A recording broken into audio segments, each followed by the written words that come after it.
यहाँ की माताएं जो है बड़ी सीधी सादी हैं, बिल्कुल भी नहीं बोलती। और हमारे गुरुजी बड़ी प्यारी एक विनोद भरी कथा सुनाया करते थे। जहाँ जाते थे, एक बंधु था, उस बंधु का ब्याह हो गया और ब्याह हुआ भैया, तो पत्नी उसे जो मिली वो तोतली मिली। कैसी मिली? तुतलाकर बोलती थी। अब बेचारा क्या करे, नौकरी से जब आवे घर तो शांत सीधा आकर के बैठ जावे, ये कहे एदी पानी लाऊं, कुछ ना बोले, शांत दुखी रहता था कि तोतली है, तोतली से क्या बात करूं। तो महाराज एक दिन तोतली समझी कि ये हमसे खुश नहीं रहते, तो तोतली ने कह दी एदी थुनो तुम दुथला ब्याह तल लो। बड़ा खुश हुआ, दूसरा विवाह करने का मौका मिला और ये भाई तुरंत दूसरा विवाह कर लिए। अब तो दो दो विवाह हो गए, दो दो तोतली घर में हो गए।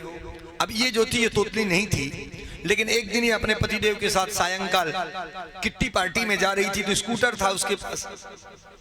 स्कूटर में चढ़कर जब वो जाता था तो महाराज रास्ते में जाते जाते अचानक स्कूटर के पहिए के नीचे केला का छिलका आया और इसने ब्रेक लगाया, स्कूटर स्लिप की और गिरी और इसकी भी जीभ कट गई। अब दो दो तोतली हो गई। बेचारा और ज्यादा दुखी रहने लगा, दुख दुगना बढ़ गया। तो एक दिन दोनों ने मिलकर कहा यदि तुम ऐथा तलो तो तुम तीथली थादी तलो। बड़ा खुश हुआ बेचारा, भगवान लगता है शुक्र इसका बहुत बढ़िया है। अब ये श्रीमान जी ने तीसरी शादी भी कर ली। तीसरी करी, वो कुछ ज्यादा एडवांस थी। अब वो महाराज स्नान घर में स्नान करने के लिए गई, सायंकाल का समय था और अचानक लाइट चली गई। महाराज लाइट गई तो साबुन की टिकिया में पाव पड़ गया, बाथरूम में गिरी धड़ाम से और इसकी भी जीभ कट गई। महाराज अब तीन तीन तोतली हो गई। अब जब इसके साथ काम करने वाले कर्मचारी भाइयों को, मित्रों को पता लगा कि महाराज उसकी तो तीन तीन शादी हो रही हैं, तो बोले भाई तेरे तो मजे है रे, अरे कभी तो कुछ भाभी के हाथ से बना के खिला दे हम सब उनको। रोज रोज यही ताना देते थे, रोज रोज यही ताना देते थे। एक दिन इसने कहा चलो आज तुम्हारा निमंत्रण ही है, आ जाना मेरे घर। निमंत्रण देके आया और अपने घर में मीटिंग बुला ली, तीनों पत्नियों को बुलाया। बोले खबरदार, मेरे ऑफिस का दोस्त कल आ रहा भोजन करने के लिए, भोजन बनाना, भोजन खिलाना, लेकिन खबरदार एक भी शब्द कोई बोलना नहीं। क्या करना? बोलना नहीं। अच्छा, तो तीनों ने कहा अजी हम काई को बोलेंगे, हम तो चुप रहेंगे। शांत रही, भोजन बनाई बढ़िया, दाल चावल रोटी सब्जी अचार सलाद पापड़ रबड़ी रसमलाई रसगुल्ला छेना इमरती बर्फी। महाराज इतना बढ़िया पकवान बना, साथ में करेला की भुजिया भी बनाई। सारा व्यंजन जब भोजन करने लगा मित्र, तो भोजन करके वाह क्या भोजन बनाया है भाभी ने।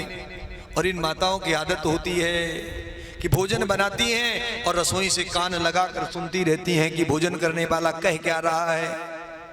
अगर भोजन बना बढ़िया कैसा भी बना हो और धोखे से आपने ये कह दिया कि नमक ज्यादा है, मिर्च तेल ज्यादा है, मसाला ज्यादा है, तो समझ लेना कि कल से जली हुई रोटी ही मिलेगी। और आप कहोगे रोटी जली है तो मैं क्या करूं, तवा गर्म हो गया, ज्यादा जल गई तो, गैस ज्यादा जल गई तो। और अगर आपने यह कह दिया कि आज तो सब्जी बढ़िया बढ़िया बहुत बढ़िया बनी है, लेकिन नमक की सब्जी बहुत अच्छी लगती है, अगर घटेगा नमक तो बताना, कल दुकान से ला देंगे। और बहुत बढ़िया भोजन बनाती हो आप। वैसे भी भोजन करने जब बैठे तो प्रशंसा ही करनी चाहिए। भोजन की प्रशंसा करेंगे तो कल जब चाय मिलेगी तो खाली नहीं मिलेगी, ब्रेड और टोस्ट के साथ और उसके ऊपर बटर लगा हुआ। अब महाराज भोजन करने वाले ने खूब तारीफ करी, अरे भाभी ने कितना सुंदर भोजन बनाया, कितनी बढ़िया खीर है, कितनी बढ़िया ये कढ़ी है महाराज। लेकिन जाने कौन सी भाभी ने ये करेले बनाए तो बहुत कड़वे हैं। अब जो भाभी बेचारी करेला बनाई थी वो तो रहा नहीं गया, वो दौड़े दौड़े आई और कहती है यदि इतना तो भूदा इन तलेलों को, फिर भी तलेवे रह गए। अब दूसरी कहे को शांत रहे, दूसरी आई और खम्भ से एक भूसा इसके पीठ में लगाई। बोली जब उन्होंने मना दिया था तब भी तुमने बोल दिया। तो तीसरी गाय को पीछे रहे भैया, वो बोले हम तो इसीलिए तुप्प बैठे हैं जी। तो आप लोग भी तो कहीं इसीलिए तुप्प नहीं बैठे हैं।